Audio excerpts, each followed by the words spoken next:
ఏలూరు నగర పరిధిలోని మాంసం దుకాణాలపై ఆంధ్రప్రదేశ్ మీట్ కార్పొరేషన్ అధికారులు ఆదివారం ఆకస్మిక తనిఖీలు నిర్వహించారు. ఈ తనిఖీల్లో Andhra Pradesh meat corporation director Prakash Naidu, నగరపాలక సంస్థ deputy commissioner Srinivas, food safety అధికారి రామరాజు పాల్గొన్నారు. అలాగే AP meat corporation director Prakash నాయుడును నగరపాలక సంస్థ కోఆప్షన్ సభ్యులు ఎస్ఎంఆర్ పెదబాబు మర్యాదపూర్వకంగా కలిసి పుష్పగుచ్చాన్ని అందజేసి శుభాకాంక్షలు తెలిపారు. అనంతరం ఏలూరు నగరంలోని Ambika Devi centre, చాపలతోమ centre, Adivarapeta market వద్ద గల మాంసం విక్రయ కేంద్రాలను పరిశీలించిన అధికారులు పరిశుభ్రత ప్రమాణాలు, లైసెన్సులు, నిల్వ విధానం, మాంసం నాణ్యత వంటి అంశాలను సవివరంగా తనిఖీ చేశారు. ఈ సందర్భంగా ప్రకాష్ నాయుడు మాట్లాడుతూ ప్రజలకు పరిశుభ్రమైన, నాణ్యమైన ఆహారాన్ని అందించడమే ప్రభుత్వ ప్రధాన లక్ష్యమని తెలిపారు. ఆహార భద్రత నిబంధనలు ఖచ్చితంగా అమలు చేయాలని, ఉల్లంఘనలకు తావు లేకుండా వ్యాపారులు బాధ్యతాయుతంగా వ్యవహరించాలని సూచించారు. తనిఖీల్లో పలు చోట్ల నిబంధనలకు విరుద్ధంగా చిన్న వయసు మేకలను కోసి విక్రయిస్తున్నట్లు గుర్తించినట్లు అధికారులు వెల్లడించారు. ఈ మేరకు సంబంధిత దుకాణాలపై జరిమానాలు విధించామని, పునరావృతం అయితే కఠిన చర్యలు తీసుకుంటామని హెచ్చరించారు. అలాగే శుభ్రత లోపాలు ఉన్న చికెన్, మటన్లను కింద పోసి బ్లీచింగ్ చల్లించినట్లు తెలిపారు. ఫుడ్ సేఫ్టీ అధికారి రామరాజు మాట్లాడుతూ వినియోగదారుల ఆరోగ్య భద్రత దృష్ట్యా ఇటువంటి తనిఖీలు కొనసాగుతాయని తెలిపారు. ప్రజలు కూడా అనుమానాస్పదంగా కనిపించే మాంసం విక్రయాలపై అధికారులకు సమాచారం అందించాలని కోరారు. భవిష్యత్తులో నగరమంతటా విస్తృత తనిఖీలు చేపట్టి నిబంధనలు పాటించని దుకాణాలపై కఠిన చర్యలు తీసుకుంటామని అధికారులు స్పష్టం చేశారు. ఈ కార్యక్రమంలో ఏపీ మీట్ కార్పొరేషన్ డైరెక్టర్ ప్రవీణ, వెటర్నరీ డాక్టర్ ఉదయ్ కుమార్, పలువురు నగరపాలక సంస్థ అధికారులు పాల్గొన్నారు.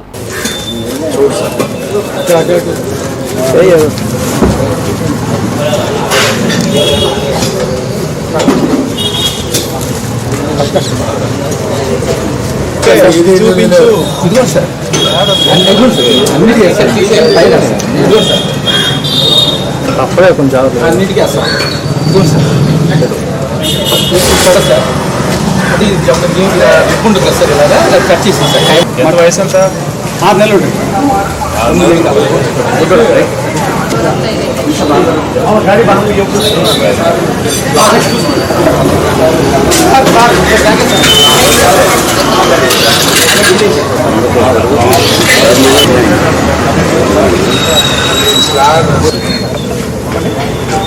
సైకిల్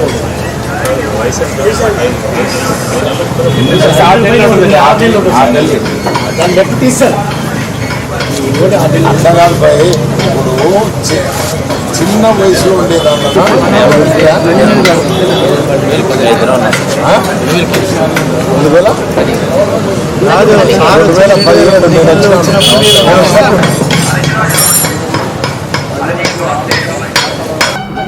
మాంసాభివృద్ధి సంస్థ ఆధ్వర్యంలో ఈరోజు నగరపాలక సంస్థ కమిషనర్ గారు, అలాగే వెటర్నరీ డిపార్ట్మెంటు, ఫుడ్ సేఫ్టీ అధికారులు, హెల్త్ డిపార్ట్మెంటు అధికారులు, శానిటేషన్ సిబ్బంది అందరం మేము ఏలూరు పట్టణంలో సందర్శించడం జరిగింది.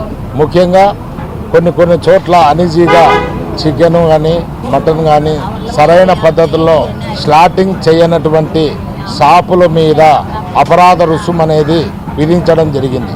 ముఖ్యంగా ఈ షాపు ఓనర్స్కి తెలియజేసేది ఏమిటంటే, ప్రతి ఒక్క షాపు కానీ మీరు వేడి నీటితో స్లాటింగ్ చేసేటప్పుడు కానీ, ఇంకో పద్ధతుల్లో కానీ క్లీనింగ్గా అవసరము. అలాగే ఏదైనా కూడా జబ్బు చేసినటువంటి గొర్రెలు కానీ, మేకలు కానీ అవి స్లాటింగ్ చేయకుండా కఠినంగా నిర్ణయాలు అనేది తీసుకుంటామని మేము తెలియజేస్తున్నాము. ముందుగానే స్లాటర్ హౌస్లోనే ఇలాంటి జంతువులను అక్కడనే బ్రేకప్ చేసి అవి మార్కెట్లోకి రాకోకుండా అక్కడనే మున్సిపల్ సిబ్బంది హ్యాండ్ ఓవర్ చేసుకోవాలని కూడా కమిషనర్ గారిని కోరడం జరిగింది. ప్రజలకు ప్రాణాంతక వ్యాధులు వచ్చేదానికి కూడా అవకాశం ఉంది కాబట్టి దాంట్లో ఫుడ్ సేఫ్టీ అధికారులు కేర్ఫుల్గా ఉండి, జాగ్రత్తగా ఉండి దాన్ని మానిటరింగ్ చేసి అలాంటి నిల్వ లేకుండా అంబికా సెంటరు మొదలైన సెంటర్లో 3 చోట్ల చూసాము. అక్కడ చాలా చోట్ల కూడా కొంత అన్హైజీనిక్ కండిషన్స్తో ఈ కోళ్ళు అమ్మడం అనేది గమనించడం జరిగింది. వాళ్ళందరికీ కూడా సార్ ఆదేశాల మేరకు వాళ్ళందరికీ ఫైన్ వేయడం అనేది జరుగుతుంది. అదేవిధంగా ఈ మీట్ షాపుల్లో కూడాను అనారోగ్యకరమైన మేకలను కానీ గొర్రెలను కానీ కట్ చేయడం అనేది గమనించడం జరిగింది. వాటిని కూడా కొంత సీజ్ చేసి వాటిని డిస్ట్రాయ్ చేయడం కూడా జరిగింది. ఇకపైన ఈ నగరపాలక సంస్థలో ప్రతి రోజు కూడా ఈ చెకింగ్ అనేది మన మున్సిపల్ కార్పొరేషన్ తరఫున అందరూ శానిటరీ ఇన్స్పెక్టర్ల ద్వారా ఎక్కడెక్కడైతే ఈ మీట్ లేదా చేపలు ఇవన్నీ ఎక్కడెక్కడైతే ఉన్నాయో వాటిలన్నింటిని కూడా వెరిఫై చేసి వాటిలన్నింటి మీద మంచి ఆరోగ్యకరమైన మీట్ని అమ్మేటట్టుగా చర్యలు తీసుకోవడానికి కార్పొరేషన్ తరఫున మేము కృషి చేస్తామని చెప్పేసి వేడి నీళ్ళలో వాటిని కడుక్కోవడం, తర్వాత ఈగలు వాలకుండా దాన్ని నెట్టింగ్ కప్పుకొని కట్ చేసినప్పుడు ఫ్రెష్గా ఉండేటట్టు చూసుకోవాలి. నిల్వ ఉంచి చేయకూడదు.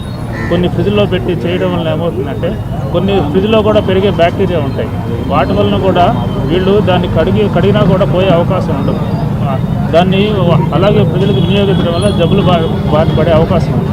వీటన్నిటిని దృష్టిలో పెట్టుకుని వాళ్ళు అందరికీ అవగాహన కల్పించడానికి సారు మొదటి తప్పు కొంతమంది ఫైన్ వేయడం జరిగింది. సో తర్వాత అవగాహన సదస్సు సారు నిర్వహించి వాళ్ళందరికీ ట్రైనింగ్ ఇస్తామని చెప్పారు. అది చాలా ఆనందకరమైన విషయం. సో ఈ రకంగా చేసుకుంటే లాస్ట్ 1 వీక్గా రిగరస్గా ఎక్కడైతే పాలు సంబంధించి కేంద్రాలు కానీ రోడ్డు పక్కన అమ్మే వాటి మీద మేము 1 వీక్ నుంచి డ్రైవ్ చేస్తూనే ఉన్నాము. వాళ్ళ మీద ఏమైనా అక్కడక్కడ అలర్ట్ స్పాట్ టెస్టులు కూడా మేము చేయడం జరుగుతుంది. రీసెంట్గా అంటే 2 days బ్యాక్ జానంపేటలో ఒక డైరీలో విజిట్ చేసి స్పాట్ టెస్టులు స్పాట్లో ఏమైనా అడల్టరేషన్ ఉందని చెప్పేసి మనకి తేలితే ఆ స్టాక్ను సీజ్ చేయడం కానీ లేకపోతే డిస్ట్రాయ్ చేయడం కానీ జరుగుతుంది. అలాగే ప్రతి చోట స్పాట్ టెస్ట్ చేసి అడల్టరేషన్ ఏమైనా ఉందేమోనని చెప్పేసి ఎక్కడైనా డౌట్ కానీ వస్తే వాటిని శాంపుల్ లిఫ్ట్ చేసి ల్యాబ్ పంపించడం జరిగింది. మనకి ల్యాబ్లో వచ్చేసి జేఎన్టీయూ కాకినాడకి మనం పంపించడం జరిగింది. కొన్ని మీకు కన్సాలిడేట్గా మీకు డేటా ఇస్తామండి. అది ఉంటుంది ఆఫీసులో ఉంటుంది. మన యొక్క దురదృష్టవశాత్తు ఏంటంటే ఎంటైర్ డిస్ట్రిక్ట్ వచ్చేసి ఒక ఫుడ్ సేఫ్టీ ఆఫీసర్ ఉన్నాము. ఏదైతే ఈ ఫుడ్ సేఫ్టీ డిపార్ట్మెంట్ని మనం స్ట్రెంథనింగ్ చేయాల్సిన అవసరం ఉంది. ఈ విధంగా లాస్ట్ మంత్లో సీఎం గారు ఒక 150 కొత్త పోస్టులు శాంక్షనింగ్కి ఆర్డర్ ఇచ్చి ఉన్నారు. అవి త్వరలో వస్తే కనుక వీటిని మనం ఇంకా విస్తృతంగా చేసే అవకాశం కుదురుతుంది. 1 year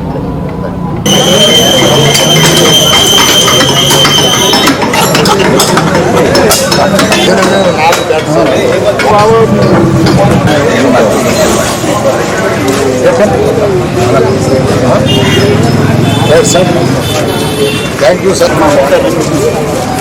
బాగుంది లేదు, మంచి పేరుంది, బాగుంది. కమిషనర్ గారు బాగా చేస్తున్నారు.